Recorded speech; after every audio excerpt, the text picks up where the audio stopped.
I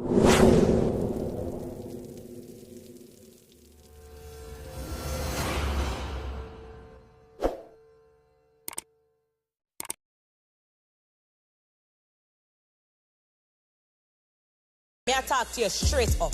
Me and you been in the studio and I've seen what you're doing. I can see the song going places, but everything I go f up if this is what you're gonna do. Yeah. Not everybody I gonna stand up and wait for you for 3 hours, Tommy. So you have to get your together. Child, Spice Girl, you know I don't know what the hell you be talking about. Welcome to my jogging shop. Do you guys know what these phrases mean? Matey, and a good something. Matey. What that mean, me too? Hashtag Matey? I don't know. Oh, yeah. I mean, that's like the girlfriend, the side joint. You know what I'm saying? Matey would be what you call side chick. Parp on the ends. Me and my friend, them are parp on the ends. I'm oblivious. I don't know what that means. Come on, try. You can do it. It sounds like it's over. We at the end. It's over.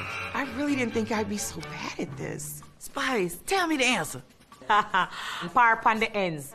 That means hanging out with your friends. Right. Why is it so difficult? In Atlanta, it's like we in the hood. Good as. Good as? So that's just not the Jamaican way for saying Sierra my goodies? Sound like you almost kind of saying good ass or good answer. I'm on this shit. It means the attractive woman. Good job. It means everything about you is great. Like, you're good. Like, hey, good girl. If everything about you is good, you have a good education, you have a car, you know what I mean? You're good as. Steam Fisher, okra body. Your bad built ass smell like fish. Is that not what it means? Steamed fish okra body? It seemed like steamed fish over rice. What does that mean? You know, when you're Jamaican, you have to eat one of a steamed fish, you have to put your okra. And you have to have that good, strong body there. So if you're bold, if you are, a vibrant person, and you're very bold, and you believe in yourself, it doesn't matter your size or your shape, you just know so you look good. It means that you have the steamed fish and okra body. You're well proper, you're healthy, you're strong, you look good, you have all of the something there about you. Yes, goodie! Oh, it's the opposite. That mean you got a healthy, in-shape body. Well, I'm fine as y'all hoes better never call me okra or fish. Cause bitch, I will fry your ass. Take away yourself. Can I get in a sentence? Come on, you gotta give me a sentence, B. Take away yourself. If a girl come chat up in my face, I just go tell her, look, girl, take away yourself. I mean, Oh, check on yourself. What the hell? What that mean? Like, check yourself? I know the dance and everything for this one. No, it means like, go on. That mean move from yourself. Like, get away from me. Like, get the out of my face. I know this stuff. Come on now. Gal clown. Some man are going like them a bad man, but them a gal clown. Gal clone. It's kind of like you're saying girl clone. Can I phone a friend? I don't know. You're going to have to pass. So gal clown is a man who is ruled by his woman. So she can't tell him to do anything. Wash the dishes, cook dinner, clean the house, whatever. That's what we call a gal clown. Okay, girl clown. Okay. Makes sense. It makes sense. Gal clone. Give me our next one. A bright and feisty and outsider. bright, feisty, and oughta. Is that like from a fly chick? Or is that like a nagging chick? Because it's an out of order chick and this is the bright and fit. I don't know. I guess that's a bad chick. Is it? You have to ask somebody else. Bright fist and outa. Out of order. Like, you wrong. You wrong on all levels. And you think, and so how dare you? Like, how dare you just diss me like this? You got it. When you're trying to disrespect me to my face, or you're trying to disrespect me, or you're trying to be disrespectful, I can just look at you and say, you're bright and feisty and outada. I got that one. Give me my credit. Spice is not the only one from the Caribbean. Can I get a dictionary, please?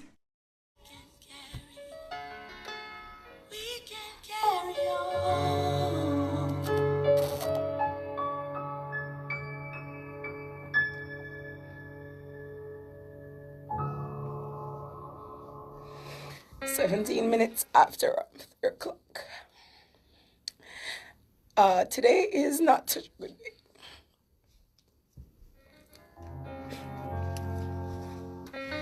I came out of class today and was greeted by news of the passing of Doreen Samuels. I think that the nation collectively, we're just all very saddened by the passing of Doreen. And she has been the mother of talk radio and just our mother or aunt or sister or just every, the essence of womanhood, the essence of being a woman and a beautiful, well-spoken, articulate, kind-hearted, loving individual. And, it's just that when you look at it and you look at life, and that is why it's so important that we try to live each day as best we can, because we never know when it will all be gone. I had the distinct pleasure and honor of working with Doreen during my years at RJR for my afternoon show, and even from my embryonic stages at RJR doing my sex show at the time, frank and upfront. Yes, I did say sex show. 1 a.m. to 5 a.m.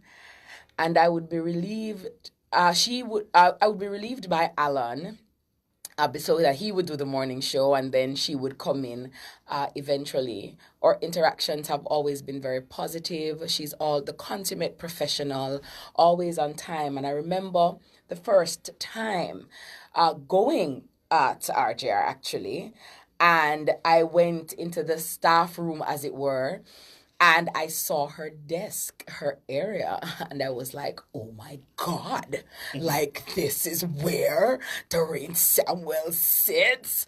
And I was just looking in awe at her space, and I'm like, oh my God. And I remember one day I sat in her chair, and I spun in the chair and I said, well, I hope some of the greatness rub off for me too.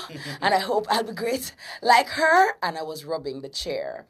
And, I just remember her being very bubbly, very warm, and always someone with whom you could speak and just to give a nice, encouraging word if you had any issues. If you wanted any clarity on anything at all, media related and females in media. And she was just that person, a stickler for professionalism, a stickler for, making sure that radio is not a big yard business and journalism ought to be treated and taken at its highest. And so I've learned a lot from her. I remember even my evenings sometimes after my show would be over and Neville Willoughby would come in and I would sit and I would watch and I would listen and, to really come to terms with her passing. Very difficult moment because she would have given so much to our lives. She would have enriched our lives so much. And now the voice that has brought us through 7 o'clock, for so many years, the voice that's with Alan Magnus, or, her coffee break, Doreen's coffee break. And of course, one of my favorite things was when we had to do our calendar shoot, and that was a lot of fun and always just a great extraordinary Jamaican woman. And so to her family and to her friends, her colleagues, her children, her loved ones, I send my condolences, my prayers. I send you strength. I send you love. And of course, to Alan Magnus, who, must be having probably an out-of-body experience because his wife, Kerry Magnus, passed away on Saturday. And now today, his second wife, so to speak, his radio wife, has passed today. So I want us all to as well keep Alan Magnus in our prayers, and so that he can get the strength and resilience and the tenacity he needs during this very, very, very sad time. Kerry Magnus also played a very pivotal role in my career. I remember, as a burgeoning radio talent and voiceover talent, Kerry would call me, Kitty, I've worked for you, girl. You know, when me hear Kerry I work, me like it, turn up. And she would always ensure, she would call me for different projects. I mean, Kerry gave me a lot of work and experience, and of course, by working with Kerry, you got to interface with other great talents. And so, they would help you and coach you. As I remember, meeting Sharonda Farrell, so many of the voices that we know and that we love. And it was through her. When me hear a call from Kerry, me know say, money time now. Money up, you know what I mean? And she always looked out for me and always ensured that she would call me, and we would have our studio time right by the top of Mountain View in the vicinity of Alhambra. And Junior was the engineer and would go in. And from that time of recording commercials, Calico, I don't know, there is something about the fact that I have to take my shoes off. My feet have to be on the ground. I don't know. I have to be grounded. And so, but Kerry always very patient, always loving, always kind. I've never heard her raise her voice. She's always very jovial and always very loving and attentive to her husband, Alan Magnus. And so 2 stalwarts have passed, and 2 women who have played a big role in my life. And I remember seeing Kerry some years ago, and she was like, girl, I'm proud of you, see? I'm just proud. And I'm like, thanks, Kerry. Thanks, Kerry Gooders. And always just very fun-loving and great, And they have definitely left an indelible mark in my heart and in my mind.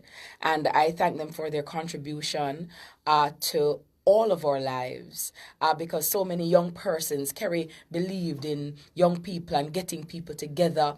And she never tried to shaft you or do anything underhanded. You got paid on time. She called you, very supportive. I'm like, Kerry, if you want me to do it over, tell me, because me's a perfectionist, so I want the client to always be happy and get it right.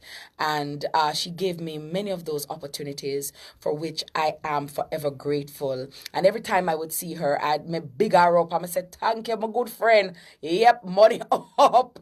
Thank you so very much. And of course, Doreen is the same way.